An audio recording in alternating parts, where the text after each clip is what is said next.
Hola, mi nombre es Daniela López y en conjunto con mis compañeras Javiera Madariaga, Javiera Urrejola, el día de hoy vamos a hablar sobre la enfermedad de Alzheimer. Somos estudiantes de cuarto año de fonoaudiología de la Universidad de Playa Ancha.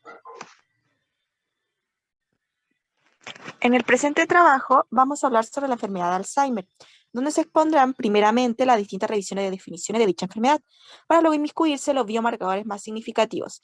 Asimismo, los criterios diagnósticos existentes con el fin de entender la forma en la que se expresa la patología y cómo esto impacta en la vida de los usuarios. Además, se hablará sobre la etapa del Alzheimer, cómo evoluciona la enfermedad a lo largo de la historia clínica del usuario y cómo de esa misma forma se va deteriorando e involucionando el sistema nervioso, para también establecer el grado de severidad de la patología y cómo afecta el lenguaje. Sumado a ello, presentaremos un pequeño resumen de los posibles tratamientos de esta enfermedad y cómo han evolucionado los mismos. Definición Alzheimer. El Alzheimer es una enfermedad neurodegenerativa que fue descrita por primera vez en el año 1907, donde se definió como una patología con sintomatología psiquiátrica, a lo que se añade un deterioro cognitivo. Sin embargo, hoy por hoy se conoce que la patología se expresa como una demencia de comienzo insidioso y lentamente progresiva, que inicia con fallas de la memoria reciente y termina con un paciente postrado en cama, totalmente dependiente de su entorno. Puede ser a veces de forma hereditaria o por genética. Entre su sintomatología más común se encuentra la pérdida de la memoria a corto plazo, deterioro de funciones ejecutivas, disfunciones del lenguaje y dificultad visoespacial. La enfermedad del Alzheimer es la principal causa de demencia en adultos mayores, siendo una patología cerebral que se caracteriza desde el punto de vista anatómico por pérdida de neuronas y sinapsis y la presencia de placas seniles y la degeneración de neurofibrilar, donde se comienza a presentar problemas en la memoria, comportamiento y pensamiento del individuo. A continuación les mostraré una imagen de la enfermedad del Alzheimer. Esta imagen es extraída de la Universidad de Oviedo.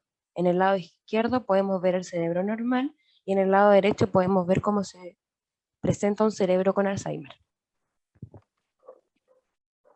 Un biomarcador es un indicador de la presencia o extensión de un proceso biológico que está directamente relacionado con las manifestaciones clínica o de las consecuencias de una enfermedad. En las últimas décadas se ha buscado un biomarcador para el Alzheimer, sin embargo no resulta nada fácil encontrar biomarcadores que funcionen de manera óptima. Existen técnicas de neuroimagen o análisis del líquido cefalorraquídeo, los cuales tienen el objetivo de corroborar si el usuario presenta un proceso neuropatológico concomitante con el Alzheimer. Como acá podemos ver en la imagen, en una neuroimagen se ve cómo está el cerebro normal y cómo ya al final se presenta esta enfermedad del Alzheimer. Y aquí en esta imagen, cómo es el proceso del líquido cefalorraquídeo cuando se hace la extracción. Entre los criterios diagnósticos descritos están los postulados por Dubois et al., quienes plantean que el núcleo desde el punto de vista clínico es la afectación gradual y progresiva de la memoria episódica de al menos 6 meses, comunicada por un paciente o un familiar cercano. Entre otros, destacan objetizar mediante pruebas neuropsicológicas la pérdida de la memoria episódica, que no se normaliza, ya sea de manera aislada o asociado a otras alteraciones cognitivas. Unos criterios adicionales que podemos encontrar son una atrofia en el lóbulo cerebral medial, pérdida de volumen en el hipocampo, la amígdala y corteza otorrinal, evidenciado por una resonancia magnética y o técnicas volumétricas, alteraciones en los biomarcadores de los líquidos cefalorraquídeos, y finalmente sería encontrar una anormalidad en la neuroimagen funcional con tomografía por emisión de positrones, además de la evidencia de una mutación autosómica dominante en un familiar de primer grado. Grados. Primero tenemos la etapa temprana, que es leve. En la etapa temprana la persona con Alzheimer puede ser independiente, tal vez pueda realizar actividades sociales, trabajar, etc., pero comienza ya a experimentar algunas lagunas. Luego en la etapa moderada, intermedia, la etapa moderada es la más larga y puede durar varios años, ya que requiere de más cuidados. Finalmente, en la etapa avanzada, que es severa, en la etapa final de la enfermedad, las personas pierden la capacidad de sostener una conversación y finalmente controlar el movimiento. Es posible que se presenten cambios significativos en la personalidad y que las personas necesiten un nivel considerable de ayuda en las actividades cotidianas.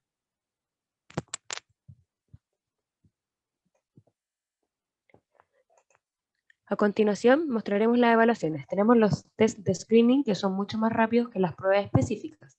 En los test de screening tenemos el MoCA, el Mini Mental y el FAB, que son los más completos, evalúan habilidades cognitivas y funciones ejecutivas. Y en las pruebas específicas podemos destacar la prueba de memoria episódica, que evalúa la memoria, y también podemos destacar el Trial Marking Test, que evalúa la atención.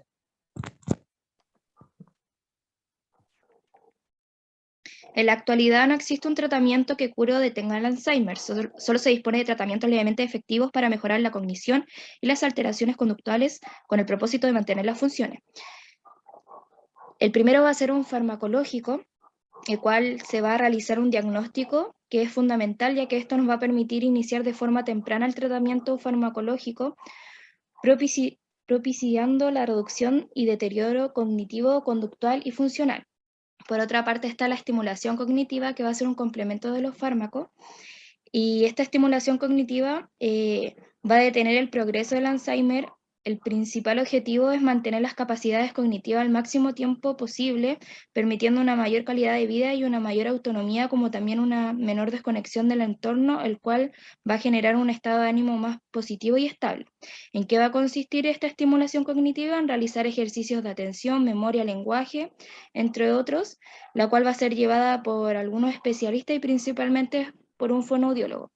No debemos olvidar que el equipo multidisciplinario de especialistas es fundamental, al igual que el apoyo de la familia para que pueda tener un progreso el usuario. A modo de conclusión, el Alzheimer es una enfermedad difícil de conllevar que no tiene cura, pero con un apoyo multidisciplinario tanto de especialistas como también de su familia son fundamentales en su progreso. Así también el desempeño de un fonoaudiólogo es importante, ya que debe aportar conocimiento y habilidades que logren mejorar la calidad de vida de un usuario con esta patología neurodegenerativa. Una de las formas de intervenir es a través de la estimulación cognitiva con estrategias y técnicas que permiten optimizar y mejorar el funcionamiento de las capacidades cognitivas y sus funciones ejecutivas, sin olvidar que una intervención precoz y multidisciplinar facilita el éxito terapéutico.